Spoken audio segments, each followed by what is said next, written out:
시편 94편입니다. 사랑하는 하나님, 우리 귀를 만드신 분에게 우리의 소원을 아뢰입니다. 우리 눈을 만드신 분에게 우리 일거수일투족의 자리를 맡깁니다. 주님께서 불꽃 같은 눈으로 세상을 하감하시고 악을 징계하시고 주의 백성들을 보호하시길 원합니다. 세상의 환경을 탓하지 않게 하옵소서. 주님께 우리의 인생을 맡기고 열심히 사는 지혜를 배우게 하옵소서. 성령님께서 오늘도 우리를 말씀으로 충만하게 하시고 주님의 은총으로 우리를 채워 주시옵소서. 아멘. 하나님께서 이 시간과 역사, 이 세상을 하나님의 사랑과 공의로 다스리신다고 하는 그 사실을 확실하게 믿고 경험하는 이 시인이 하나님 앞에 기도하고 있습니다. 하나님께서 의인은 보호하시고 위로해 주시는 하나님이시다. 하나님께서 악인은 징계하고 징벌하시는 공의의 하나님이심을 그가 알고 하나님의 뜻이 이 땅에 이루어지기를 요청하고 있습니다. 이 시인은 시대의 악과 불의를 보고 있습니다. 그 악과 불의 속에서 그의 마음이 속타 오르고 있습니다. 안타까워 어찌할 줄 모르고 있습니다. 이 악을 어떻게 하나님 그대로 내버려 두십니까? 그 속에 자기 혼자만 끙끙 앓고 있기에는 너무 근심과 걱정과 탄식으로 가득 찰 수밖에는 없습니다. 그의 마음을 근심하게 하는 사람들의 그 모습을 바로 하나님을 무시하고 이 땅의 사회 정의를 다 상실하게 만드는 그런 사람들입니다. 2절에 보면 바로 교만한 자들입니다. 바로 2절과 3절에 보면 악인들입니다. 4절에 보면 악행을 행하는 자, 그리고 16절에도 보면 악행하는 자들이라고 기록이 되어 있습니다. 그리고 여기에 이 하나님의 역사를 방해하는 악한 재판장의 모습도 힘 있는 자들의 모습이 기록이 되어 있습니다. 이 악한 것 속에서 하나님 어떻게 하시렵니까? 언제까지 이 악인들을 내놓으시겠습니까? 하면서 하나님 앞에 기도하고 있습니다. 어떻게 보면 복수를 기도하는 것처럼 보여집니다. 그런데 그것은 내가 하는 것이 아니라 하나님께서 하시라는 것입니다. 내가 하는 그것은 인간적인 복수요, 인간적인 보복이요, 인간적으로 내가 죄악을 짓는 것이라고 그는 말하고 있습니다. 여러분, 신약에서도 보면 로마서 12장 19절과 히브리서 10장 30절에 보면 하나님께서 고통받는 사람, 억울하게 탄식하는 사람을 향해서 그렇게 말합니다. 너는 그것 갖고 너무 고통스럽게 생각하지 말고, 너무 그것 때문에 내 속을 다 끓이지 말고 그것을 내게 맡기라고 말합니다. 그래서 하나님은 이런 말씀을 하십니다. 원수 갚는 것이 내게 있으니 내게 맡기라는 것입니다. 너는 다만 기도하면서, 그리고 너에게 주어진 새로운 삶에서 하나님께서 위로하시는 것을 받고 다시 일어서라는 것입니다. 여러분, 우리가 억울한 경험을 당해보지 않은 사람은 한 사람도 없을 것입니다. 우리가 갖고 있는 것, 나는 선한데, 나는 이 길로 가는 것이 옳은데 누군가가 이 일을 방해할 수도 있습니다.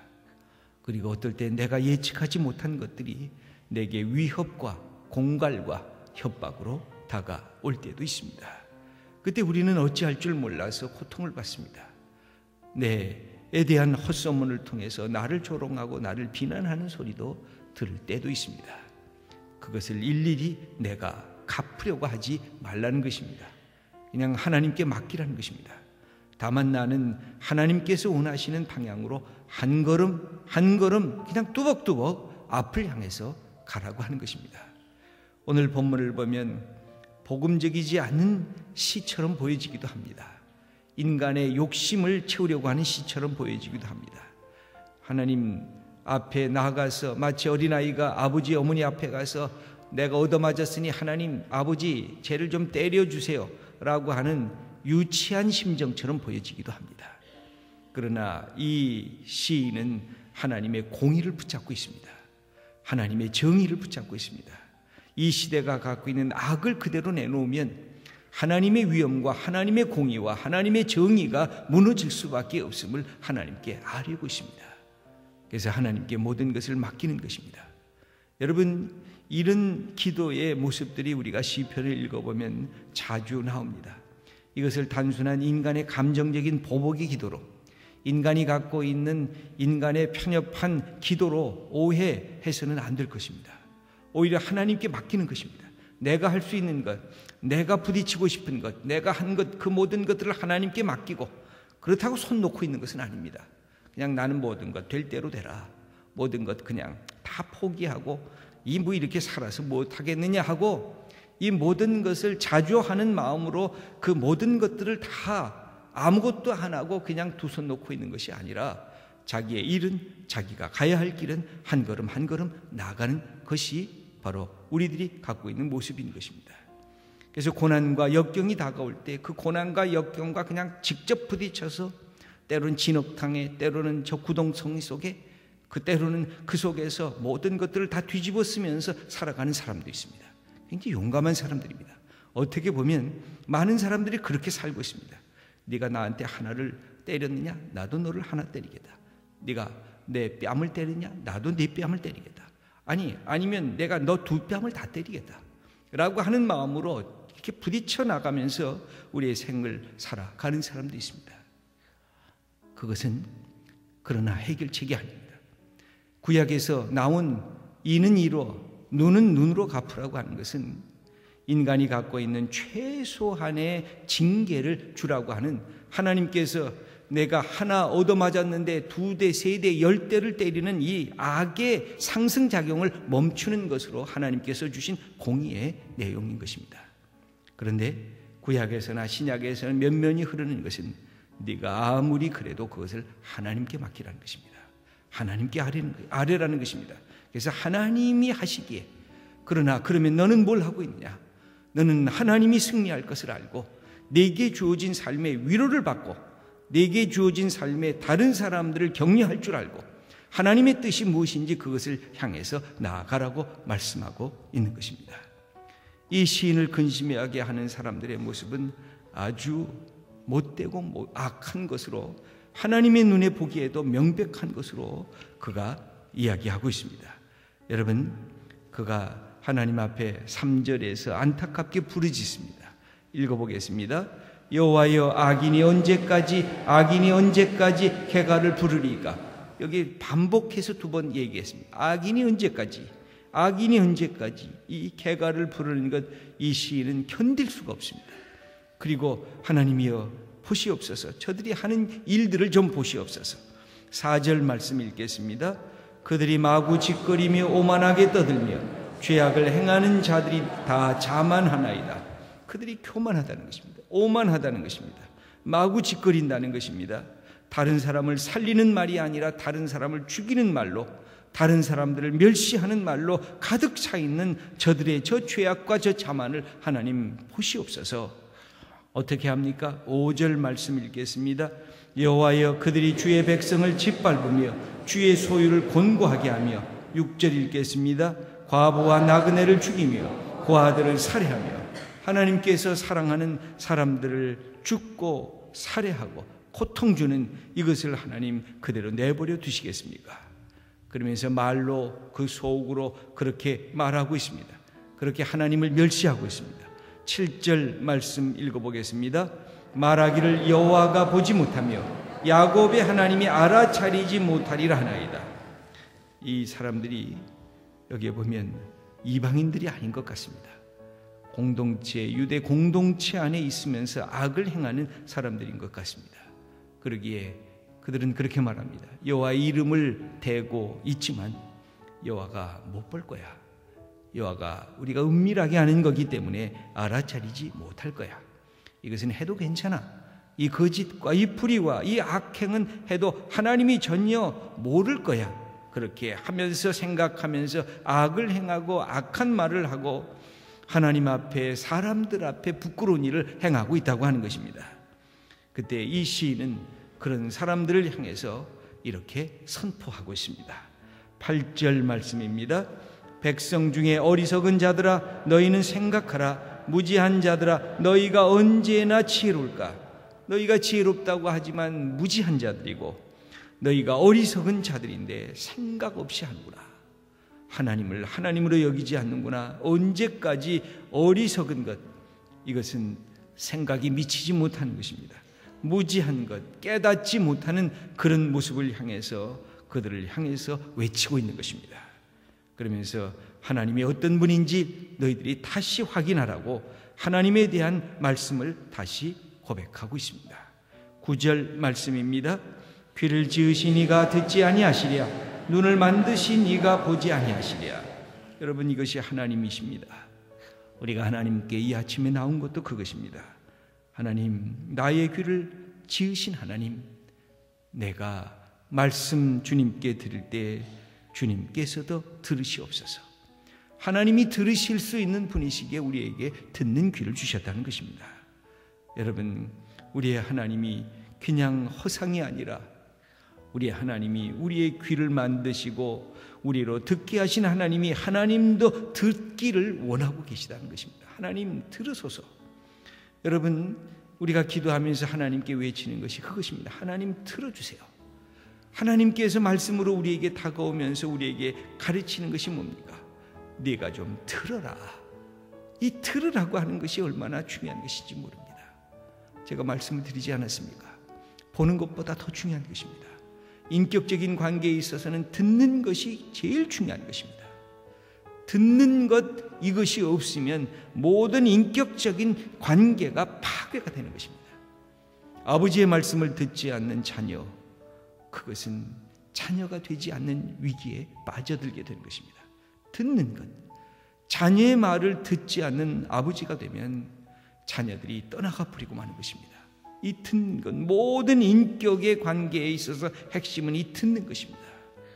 이 하나님은 우리를 향해서 들으라고 말씀하시고 우리는 하나님께 들으라고 요청하면서 하나님과 우리 사이가 점점 하나가 되는 것이 틀입니다.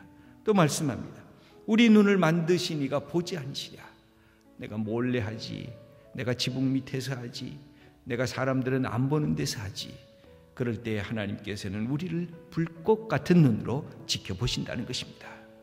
그러므로 우리 갖고 있는 것이 억울할 때에도 우리는 하나님께 감사하고 하나님께 모든 것을 아릴 수가 있고, 또 이 세상에 하나님 없는 것처럼 그렇게 교만한 사람들을 하나님께서는 언젠가는 하나님의 손으로, 하나님의 심판으로 하나님께서 그렇게 징계를 내리실 것이라고 말씀하고 있습니다. 이 시인은 징계를 자기도 받고 있습니다. 그러면서 그가 깨달은 것이 있었습니다.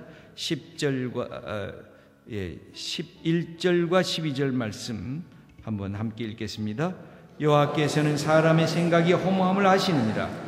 여호와여, 주로부터 징벌을 받으며 주의 법으로 교훈하심을 받는 자가 복이 있나니.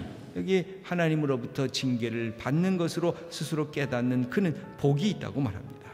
하나님을 더욱 향하여 나아가고 하나님께서 주시는 위로를 경험할 수 있기 때문에 그렇습니다. 여러분, 16절, 17절, 18절, 19절 말씀 한번 17절부터 읽겠습니다. 여호와께서 내게 도움이 되지 아니하셨다면 내 영혼이 벌써 침묵 속에 잠겼으리로다. 여호와여, 나의 발이 미끄러진다고 말할 때 주의 인자하심이 나를 붙드셔 싸우며 내 속에 근심이 많을 때 주의 위안이 내 영혼을 즐겁게 하시나이다. 이 시인은 하나님 앞에 나와서 하나님께 자기의 삶을 고백합니다. 하나님, 내가 세상만 보면 내가 미끄러질 뻔했습니다.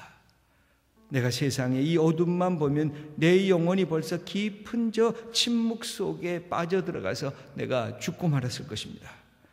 내가 이 세상만 보면 내 근심으로 내 이 오장육부가 다 썩어 문드러졌을 것입니다. 그런데 하나님 감사합니다. 주님께서 그때 내게 도움이 되셔서 내 영혼이 아직 이렇게 살아 있습니다. 내 영혼이 아직 기도할 수 있습니다. 내 영혼이 하나님을 바라볼 수가 있습니다. 내가 발이 지금 막 미끄러져서 이제 자빠지고 있구나, 나는 이제 일어날 수가 없구나 하고 넘어질 때 주님께서 사랑하심과 인자하심이 나를 붙드셨습니다. 하나님, 내 속에 근심으로 너무 가득 차 있을 때 하나님이 나를 찾아오셔서 내 영혼을 즐겁게 하셨습니다. 사랑하는 성도 여러분, 우리에게 주신 삶의 많은 일들이 우리를 향해서 달려옵니다. 때로는 고난의 일, 때로는 슬픈 일, 때로는 아픈 일, 이 모든 것 속에서 하나님께서 우리를 다시 세워주신다고 하는 약속을 우리에게 가르치고 계십니다. 특별히 여러분, 오늘 우리 하루 특별히 19절 말씀, 여러분들이 오늘 함께 생각하면서 하나님께 모든 것을 하려고 하나님께서 나의 기도를 들으시고 나를 이끌어 주심을 고백하는 그런 구절이 되기를 원합니다. 19절 말씀 함께 읽겠습니다. 내 속에 근심이 많을 때 주의 위안이 내 영혼을 즐겁게 하시나이다. 여러분, 주님의 위로 밖에는 우리를 참되게 위로할 자가 이 땅에 없습니다. 하나님께 모든 것을 맡기고 하나님이 이 모든 것에 눈으로 보시고 귀로 들으시는 우리의 하나님이심을 알고 주님께 나아가는 복된 하나님의 사람 다 되시기를 축원합니다.